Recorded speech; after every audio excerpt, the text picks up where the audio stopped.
after kind of complaining about a copyright strike because somehow reflection and criticism isn't fair use in some areas, I don't know. I am positive I'm not exploiting Passio, and I think his natural law seminar is some of the most important listening anyone could ever do. Now, that's my opinion, and all opinions are for entertainment purposes only. So you do you. But this is going to be a major part of the channel for the next month. I don't care. I want to hear it all again, and I'm willing to let someone join me as I do. Cosmic universe. All right? So, what these laws do, this body of the workings of nature that I am calling under the umbrella natural law, they're universal spiritual laws which govern the consequences of behavior. They govern the consequences of behavior. And I would add a caveat to that. They govern the consequences of behavior for intelligent species, for beings that are capable of coming to their understanding. Okay? I would delineate that from, like, the animal kingdom. Okay? The animal kingdom is not held to the same standard as human beings when it comes to this body of information, because I don't think you're going to sit down with your cat and explain natural law to it. Okay? So when people say, well, why doesn't the animal kingdom held to account in the same way the human beings are? It's because, surprise, surprise, we don't share the same level of consciousness.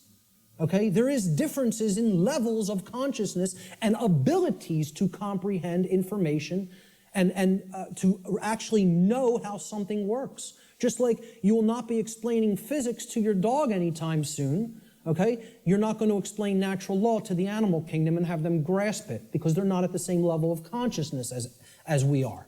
Okay? So we are held to a different account when it comes to natural law. It governs human behavior. It would be an easy way of saying it. This body of knowledge has actually been called consequentialism by past researchers and teachers. And I have no problem with that term. I've actually looked into consequentialism, and it's... On a side note, that's why I'm thinking about going down the Rosicrucian rabbit hole, or learning the knowledge base. It appears to align fairly close with what I would like to achieve. But whether it's a spiritual connection to the universe or a underlining issue, maybe, I find hold on. And information and consequences. Consequential. I talk about it because of the addiction. Consequences being the what the problem was. It wasn't actually the drugs. That's a mistake. I would never condemn someone who can fully function and do whatever they want. I'm not saying it's good for them. I'm saying I don't have a right to tell them anything. It's their choice. It was the consequences that affected me greatly. And it took a long time to understand. Some things are in place to always ensure consequences happen. Pre-existing conditions. Interesting to me, I think. Actually know how something works. Just like you will not be explaining physics to your dog anytime soon, okay? You're not going to explain natural law to the animal kingdom and have them grasp it, because they're not at the same level of consciousness as we are. Okay? So we are held to a different account when it comes to natural law. It governs human behavior. It would be an easy way of saying it. This body of knowledge has actually been called consequentialism by past researchers and teachers. And I have no problem with that term. I've actually looked into consequentialism, and it's quite similar, okay, in its scope and what it teaches. It's been called karma, karmic law, in many Middle Eastern and Eastern traditions, okay? And I have no problem with that term for it either. It has been called in some of the Western traditions and Christian traditions moral law, and I have no problem with that term either. Religionists... I find that section really telling. Because this is that whole, this high road that the moral, the Christian absolutists, it has to be this. Does it? Does it? Is your understanding complete, or is it a byproduct of what you were told to regurgitate? So I don't know about the knowledge base. What I know about is positive, moral, consequence-free, or positive consequences, rewards, if you will, versus detrimental, immoral, consequence-laden activities that destroy you. And to me, it's so telling because it's everywhere. There's not a... I discovered as a reactor, there's just wonderful people who are full of love, life, and hope, family, care, just the greatest things ever cultivated on the planet, and they exist everywhere. There's not a single border, body of water, or mountain range that have been able to separate good from the bad. It's mixed up everywhere. Telling the difference could be the important part. Researchers and teachers. And I have no problem with that term. I've actually looked into consequentialism, and it's quite similar, okay, in its scope and what it teaches. It's been called karma, karmic law, in many Middle Eastern and Eastern traditions, okay? And I have no problem with that term for it either. It has been called in some of the Western traditions and Christian traditions moral law, and I have no problem with that term either. Religionists have called it God's law, and I have no problem with that term either. I have no problem with any of these terms being applied. So, positive consequence filled actions or consequence, positive actions creating no consequences can be directed and inspired through Jesus Christ. This guy is all good. What you probably can't do is achieve some of this knowledge base, then serve shadow and darkness. And then that gets a lot more complicated, because I think you get back to the consequences. To the umbrella of natural law, because that is essentially what it is. But we're going to get deeply into how it works and operates in our lives here today. Why is this knowledge hidden away from people? To what ends? The knowledge of the occult, the hidden knowledge about how natural law works and how consciousness works, is not commonly known. That's why it's not the exoteric. It's not given to the masses. It's the esoteric. It is reserved for the few. And there's a reason for that. It's been deliberately hidden away and kept from the general public in order to create and maintain a power differential.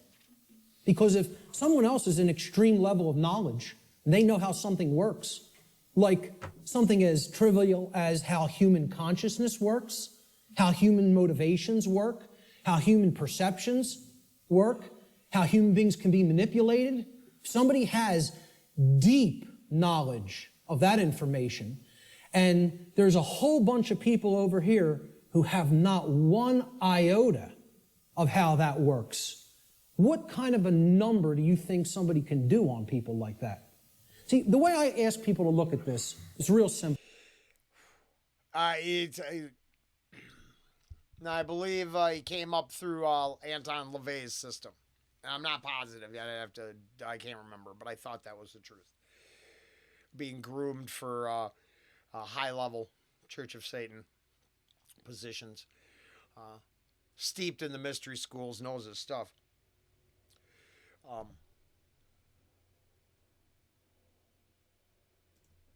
Extreme level of knowledge. And they know how. Oh yeah, the LaVey thing about magic. Magic isn't Harry Potter floating a teacup around a room. It's having the power to change the minds of people on the other side of the planet. It's about control. control. I'm guessing the rituals are to empower you and keep you a magical megalomaniac wielding your control power over others. You could do it with the will or you could do it with a weapon. But in the end, it's about enslaving others. How something works, like something as trivial as how human consciousness works, how human motivations work, how human perceptions work, how human beings can be manipulated. If somebody has deep knowledge of that information, and there's a whole bunch of people over here who have not one iota of how that works, what kind of a number do you think somebody can do on people like that? See, the way I ask people to look at this is real simple. Imagine a very, very, very advanced psychologist at the top of his field, wrote all the textbooks, okay? And he's got a house out in the burbs. He comes into the university. He's got tenure, okay? He's got the trophy wife, the house out in the suburbs, the 3-car garage, driving the Lexus into work at his tenured job. And he finds out that his trophy wife is having an affair because she's bored. She's not satisfied with him at home. And it's maybe the 19-year-old, captain of the local high school football team or something. He's a senior. He's a star football player, right? The jock, yeah. And she has a fling with him. Well, what if he decides, I'm going to become buddy-buddy with my boy here after finding out about his wife's affair? And this kid, this punk, who's cheating on, my wife's cheating on me with, he knows nothing. He doesn't study the mind. He doesn't know anything even about himself. Well, no. He knows how to play. TV he knows how to, he doesn't need Viagra. He's not boring, and he has enough energy to satisfy her like a crazy pool boy. Yeah. You could probably manipulate that dude a lot. He doesn't study the mind. He doesn't know anything even about himself. He watches TV 6 hours a day, plays violent video games, is obsessed with football, What kind of a number you think that psychologist can do on that kid? Total number. That's the answer, exactly. That's right. He could do a total number on him. He can gain his confidence. He can get into his head. And I guarantee you give him a little bit of time, he could screw up his life based on what he knows and how he would be able to manipulate based on his hatred of that person. Well, guess what? That's the position humanity's in. We're that punk jock. And I'm not saying we necessarily did something to deserve it, but we're in that same position where the people with this knowledge at the highest levels, they hate us. And they're doing a total number on us because we don't have this knowledge. And until that changes, don't expect the playing field to be leveled. Expect it to get worse. Okay? The knowledge is hidden to create and maintain a power differential between those who hold it and those who are ignorant of it. It's that simple. The knowledge of natural law and its operations constitutes what I call the most deeply occulted or hidden information that exists on this planet. You will not find any more hidden information. This is the thing that all the distractions are there for, to keep you from learning. The endless trivialities, the nonsense you hear on the news, all the video games, all of the nonsense television, the sports, it's all there to keep people from understanding this. And I can't get you to accept that or believe it, and I don't ask you to believe it. I'm telling you that's what they're trying to, from my years of being inside occult traditions that are very, very dark, I'm telling you this is what they don't want you to know from firsthand experience. How many people here today know that I was involved in the dark occult in my past? Good. Great. Okay. The powers that be want to seek to keep this information hidden from the people of the earth at all costs, because understanding this information about natural law will level the playing field and put an end to the currently entrenched systems of control that are operating on the earth. We should very clearly make a distinguishment between nescience and ignorance, so that people fully understand the difference between these two concepts. How many people even have heard the term nescience? Good question. Good question. It's when we get into the obfuscation of the truth part, too. You choose to be ignorant or you just don't know. See, and that's the difference. And pretending that someone else's magical spells are going to protect you because they said so is not a replacement for actual knowledge. Well, once again, I'm not saying Passio's right. I also believe he's not wrong. I believe all opinions over here are for entertainment purposes only. This is far beyond entertainment. These are essential life lessons to break us free from the control system. Because if one of us is enslaved, we are all enslaved. This is a word that has practically been sanitized from colloquial English, practically been sanitized from the English language. And there's a reason for that too. There's two contexts to not knowing something. The first context is nescience, okay? Nescience comes from the Latin. The prefix ne in Latin means not or not present or absent, okay? And then sciere in Latin means to know. It's where we get the word science from, okay? So you put them together, and nescience, it actually, those two roots form another word, nesciere. Nesciere in Latin means not to know, to not understand. But there's a connotation to it. It means to not understand because the specific information that you may be having a desire to understand is completely absent. It is not present, and you cannot actually aggregate that information. You can't bring those pieces of grammar together to form the sentence, okay? It's not present, okay? So you don't have it at all. It's unattainable. This should be clearly delineated from ignorance. Now, nescience is not someone's fault. The information just isn't there, okay? You can't be blamed for nescience. There is no blame in nescience. The person who is nescient is not to be blamed for being nescient. The information simply wasn't present so they could take it in and then come to understand it. Ignorance carries blame. This is another thing people want to think in the New Age movement. There's no such thing as nobody's to blame. And that goes to that there's no cause for anything that's happening, as you'll hear a lot in the New Age circles. Okay? I very strongly put down these notions, or attempt to. Okay? There are causes and effects. There are people who are responsible for what is happening. There is blame. Blame exists. Okay? There are people who are culpable. We're going to talk about moral culpability later. So ignorance has blame attached to it and responsibility attached to it. Okay? It comes from the Latin verb ignorare in Latin. And this means not to know, just like nescience means not to know, but in a completely different connotation. The connotation of ignorance means you don't know even though necessary information is present and right there before you, because you have willfully refused or disregarded that information. Whether you've refused it because it made you feel uncomfortable, or whether you disregarded it because you felt that's not important for me to know. That is a great point.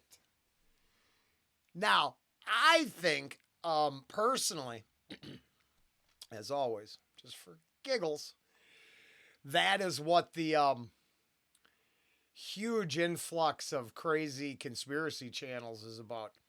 To water down any path to legitimate knowledge that's needed.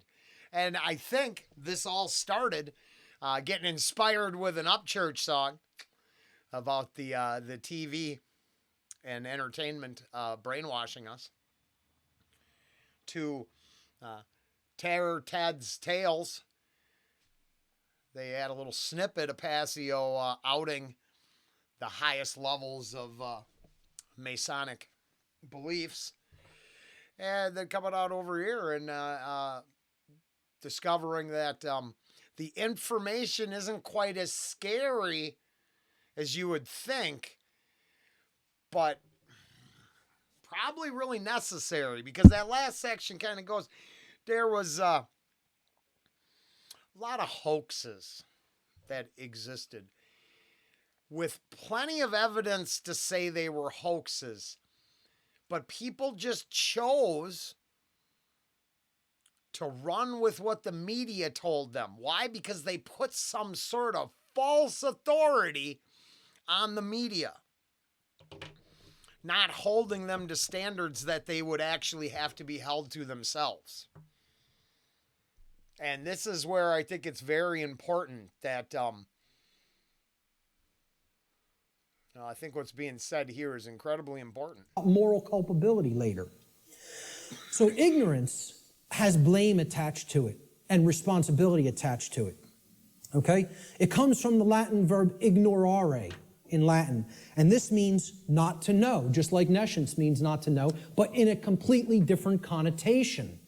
The connotation of ignorance means you don't know even though necessary information is present and right there before you, because you have willfully refused or disregarded that information.